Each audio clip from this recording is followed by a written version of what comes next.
The sound of desperate knocking jolted me awake. Through my bedroom window, lightening the stormy night. 3:14 a.m. Another knock, weaker this time, followed by what sounded like crying. I grabbed my phone, heart racing as I made my way downstairs.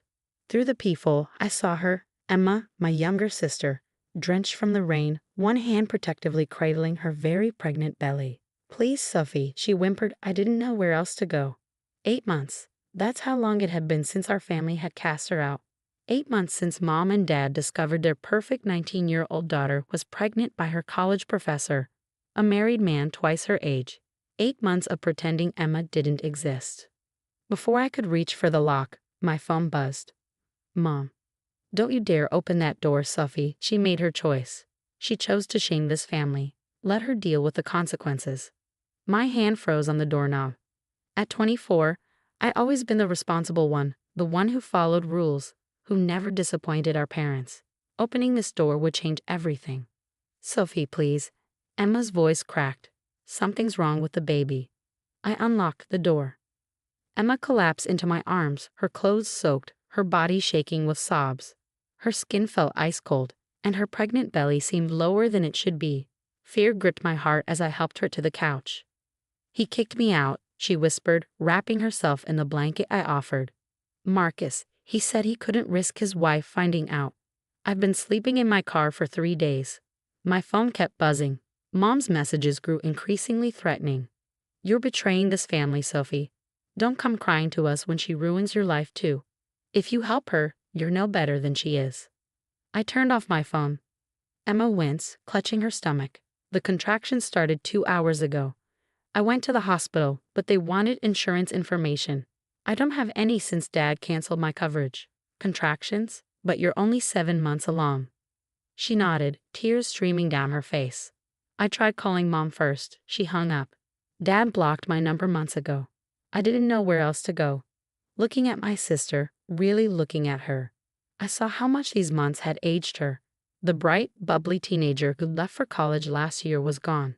In her place sat a scared, broken young woman who'd made a terrible mistake and lost everything because of it. "We need to get you to the hospital," I said, already grabbing my keys. "I don't care about Mom and Dad. I don't care about Marcus. You're my sister, and you're not going through this alone." "But Mom said." "I don't care what Mom said." My voice came out sharper than intended. "Look at what their precious reputation has done. They'd rather see you homeless, their own daughter, than face what people might say." Another contraction hit, making Emma double over in pain. They were getting closer together. "Sophie," she grabbed my hand, her eyes wide with fear. "I'm scared. What if something's wrong with the baby? What if?" "Don't think about that now. We're getting you help." As I helped Emma to my car, my phone lit up with a final message from Mom. "If you walk out that door with her, don't bother coming back. You're choosing a disgrace over your family." I looked at Emma, trembling in the passenger seat, both hands protectively wrapped around her belly. Then I looked at Mom's message again. "No," I thought. "I'm choosing family over pride. I'm choosing my sister over appearances. I'm choosing to be human." The rain pounded against my windshield as I drove toward the hospital, breaking every speed limit. Emma's contractions were now 5 minutes apart. Too close. Too early. "I'm sorry," she whispered between breaths. "I'm so sorry for dragging you into this. You'll lose everything because of me." I reached over and squeezed her hand. "You haven't dragged me anywhere, Em. I'm exactly where I choose to be." As we pulled up to the emergency room entrance, I made a silent promise to Emma, to her unborn baby, and to myself. Our parents might have turned their backs on family, but I wouldn't. Whatever came next, we would face it together. The ER doors slid open, and I helped my sister inside, leaving behind the storm, our parents' judgment, and a lifetime of choosing appearances over love. This was my choice, and I would make it again every time. The hospital waiting room buzzed with fluorescent lights and quiet desperation. I paced while filling out Emma's paperwork, using my own insurance information. Being listed as her emergency contact years ago finally meant something. "Sophie Porter," a nurse called out. "Your sister is asking for you." I found Emma in the maternity ward, hooked up to monitors, her face pale but calmer than before. The doctor, a kind-faced woman in her 50s, was reviewing some charts. "You must be the sister," she said. "I'm Dr. Martinez. We've managed to slow the contractions, but Emma's blood pressure is concerning. She's showing signs of preeclampsia. My heart sank. I'd read enough to know how dangerous that could be. The baby's heartbeat is stable, Dr. Martinez continued, but we'll need to monitor them both closely. She'll have to stay here until delivery. Emma's hand found mine. They say I could be here for weeks. Then we'll be here for weeks, I said firmly. My phone vibrated. Dad this time. I stepped into the hallway to answer, bracing myself. Your mother is in tears, he started, his voice cold. How dare you undermine our authority? Authority? I laughed bitterly. Emma could have died in that storm. Your grandchild could have died. Does that mean nothing to you? That thing isn't our grandchild. And Emma stopped being our daughter when she chose to bring shame. Stop it. My voice echoed through the hospital corridor. Listen to yourself. Your teenage daughter was manipulated by a predator, and instead of protecting her, you threw her away. What kind of parents are you? We gave her everything. No, you gave her conditions. That's not love, Dad. That's control. I heard Mom in the background, demanding the phone. Sophie, this is your last chance. Come home now, or you'll join Emma on the outside. Looking through the door window at my sister, something shifted inside me. The fear of disappointing them, the need for their approval. It all fell away. I am home, I said. I'm where I'm needed. Goodbye, Mom. I blocked their numbers before returning to Emma's room. She was crying again. I heard, she whispered. Sophie, you can't lose your family because of me. Hey, I sat beside her. You are my family. And soon this little one will be too. I placed my hand on her belly, feeling a strong kick in response. But your job, your life. My job has great maternity leave benefits, I smiled. Seems like a good time to use them. Emma's eyes widened. You can't put your life on hold. I'm not. I'm choosing to be there for my sister and my niece or nephew. Besides, I added, my apartment has a spare room, perfect for a nursery. You'd let us stay with you. Let you? I'm insisting. You're not doing this alone anymore. A knock interrupted us. Dr. Martinez returned with an ultrasound machine, ready to check on this little one. As the grainy image appeared on screen, Emma squeezed my hand tight enough to hurt. The sound of a heartbeat filled the room, strong, fast, determined. Looks like someone's eager to meet their family, Dr. Martinez smiled. Would you like to know the gender? Emma looked at me questioningly. I nodded encouragement. It's a girl, the doctor announced. A girl, my niece. Suddenly, all our parents' talk of shame and family disgrace seemed even more absurd. How could anyone reject this tiny person before even giving her a chance? Hope, Emma said softly, touching the screen. I want to name her Hope. Perfect, I whispered, watching my sister's face glow with the first real smile I'd seen in months. After the doctor left, Emma grew serious. What are we going to do when Marcus finds out? He has connections at the university, he could make trouble. Let him try, I said. I've already contacted a lawyer friend. Once Hope arrives, we'll file for child support. If he fights it, we'll expose everything. See how the university board feels about professors preying on teenage students. You've thought of everything. That's what big sisters do. I smoothed her hair back. Now get some rest. Hope needs you strong. As Emma drifted off to sleep, I watched the monitors tracking 2 heartbeats, my sister and her daughter, both fighters, both survivors. Outside, the storm had passed, leaving behind a sky starting to brighten with dawn. My phone contained dozens of missed calls from flying monkeys, family friends, relatives, even our family pastor, all eager to tell me how wrong I was, how I needed to respect my parents' wishes. I deleted them all without reading. Sometimes family isn't about blood or duty or reputation. Sometimes it's about choosing love over fear, choosing right over easy, choosing to stand beside someone when the whole world has turned its back. I looked at Emma, peaceful in sleep, one hand resting protectively over Hope.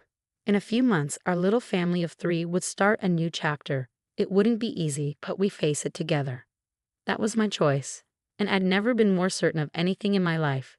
6 months later, I sat in my living room, watching Emma sing softly to Hope while feeding her. My niece's tiny hand wrapped around her mother's finger, those bright eyes, so much like Emma's, taking in everything. The transformation in Emma was remarkable. Gone was the broken girl from that stormy night. In her place was a devoted mother who tackled online classes between diaper changes, determined to finish her degree. "She's getting so big," I said, putting down my laptop where I'd been working from home. 5 months already, Emma beamed. "Can you believe it?" The doorbell rang. Emma tensed. She always did when someone unexpected arrived. Old fears died hard. I checked the security camera I'd installed and froze. Mom stood outside, alone, clutching what looked like a gift bag. "It's Mom," I told Emma, who immediately held Hope closer. "Want me to send her away?" Emma took a deep breath. "No. Let's hear what she has to say." I opened the door but didn't invite her in. Mom looked smaller somehow, older than her 50 years. Her eyes fixed on the baby in Emma's arms. I brought something," she said, voice trembling. "For Hope." "How do you know her name?" I asked. "I follow Emma's private Instagram account, under a different name." She looked down. "I had to know you were both okay." Emma stood, Hope secure in her arms. "You could have called, or texted, or shown any sign you cared during my entire pregnancy." "I know," Mom whispered. "I was wrong. So terribly wrong." "Where's Dad?" I asked. "He doesn't know I'm here. He's still not ready." But I couldn't stay away anymore. Not after seeing all those pictures, watching my granddaughter grow through a screen, knowing I was missing everything because of pride. Emma walked closer, and Hope turned her head at the new voice, studying our mother with curious eyes. "She looks just like you did as a baby, Emma," Mom said, tears falling now. "I kept thinking about when you were born, how I promised to protect you forever. Instead, I abandoned you when you needed me most." "You chose your reputation over your daughter," I said firmly, "over both your daughters." "Yes." Mom's shoulders slumped. "And I've spent every day since then hating myself for it." The church ladies stopped gossiping months ago. The relatives moved on to new scandals. But I lost my children, and that pain never went away. Emma shifted Hope to her other arm. "What do you want, Mom?" "A chance," she said simply. "Not forgiveness. I haven't earned that yet. Just a chance to try to make things right. To be the mother I should have been, the grandmother Hope deserves." "And Dad?"